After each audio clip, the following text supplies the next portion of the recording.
Yo, what's up, people? It's Deal on the Dim. You know it's him.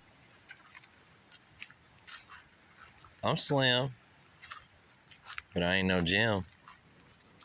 Anyway, I wanted to take the time to tell y'all about my story about going to California. So I basically was on a trip back from, I think it was Colorado, and I was in the back seat of my grandparents' car, and I fell asleep on the way back when we were in like Ohio or something like that. But basically, I had this dream, and we were in a wreck with a 4-wheeler or 18-wheeler. Sorry about that. And there was a dude outside with a clipboard right next to the wreck, right? And sorry, I gotta clear these spider webs. We were outside by this wreck, and my grandpa was talking to this dude that had a clipboard, and he looked like he was in road construction. And basically, he was like the guy in charge. So that's what I got from the dream. All these freaking mosquitoes. And he looked at me after talking with my grandpa, and he said, "Dylan, you know you're better, right?" I was like, "What?" He goes, "You're better than your grandpa."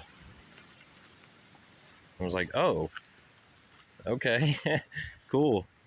And then after that, I was transported onto the road looking at a dude that was riding a motorcycle.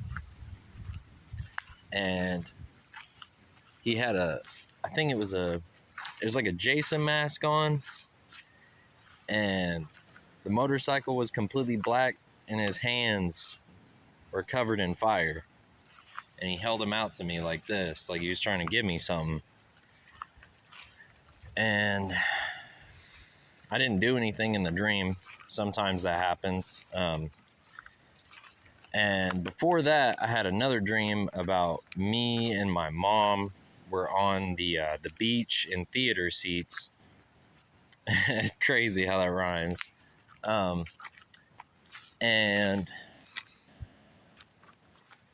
we were all watching for something to come down out the sky. And when it did, it was a big purple eye. And it told everyone, "Do not be afraid." And of course, everyone was afraid. So they start running. Oh, this is a beautiful, beautiful backdrop right here. It's probably going to be the thumbnail for the video. But anyway, it told everybody not to be afraid. And they all ran away. And I was the only one left standing there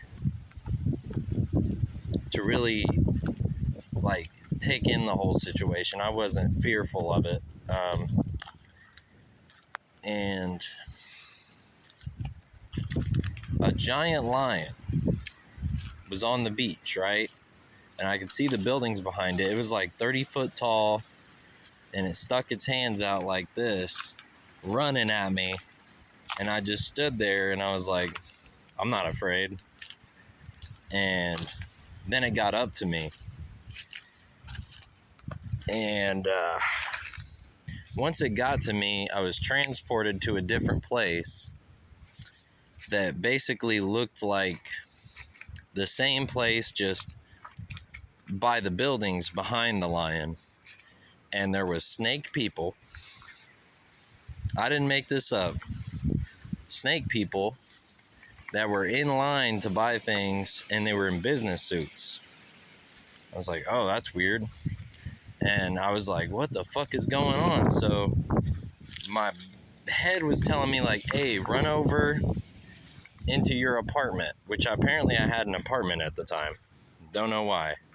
I ran up there, and I looked at this Sasquatch, And he was in the room with an iPad, and he was like, "What's up?"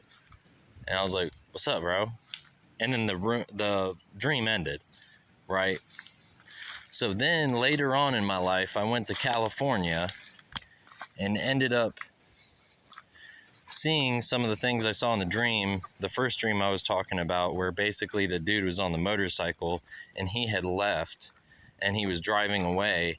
And while I was on my way to California, I saw the exact same thing that was in my dream. But none of the other stuff happened.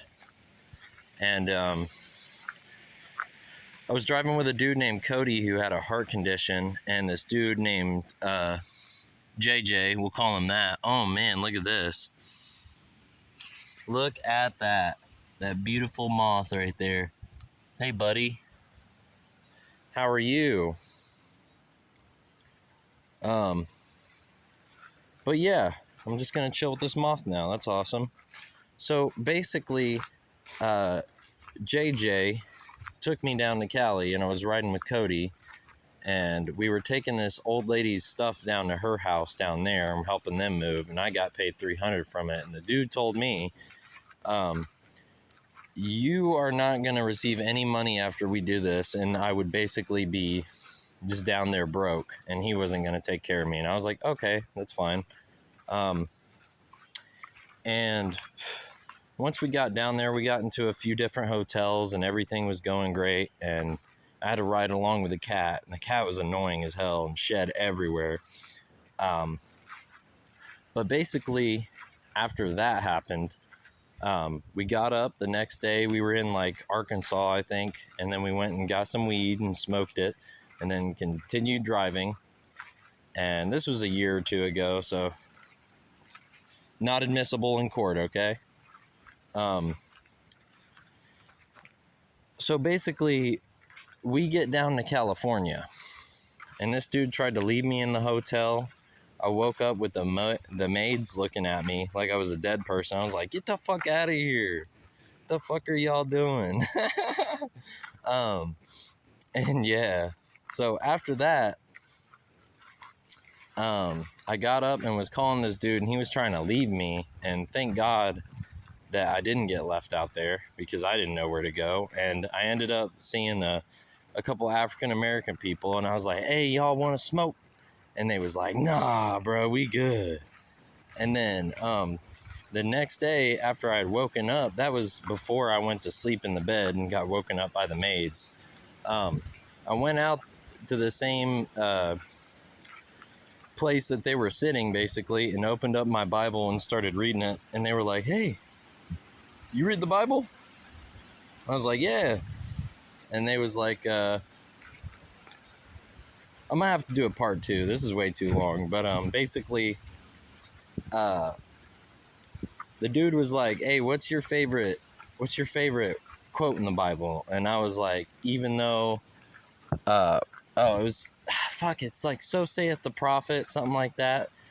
How come the Most High are not dwelling within temples made of the hands of man?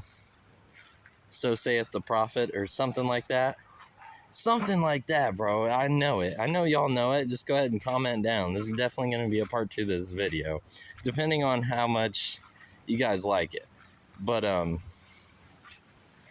yeah, he's just loving this story right now. So we ended up being friends, and then dude pulled up and picked me up and took me to the boardwalk, and I was hanging with this like Russian dude, and we went and got some food and talked a little bit. And then while we were on the boardwalk, some homeless dudes came up to me and started talking to me. And dude, I looked around, and he was like Altair from Assassin's Creed, just disappeared in the crowd, bro, never to be seen again.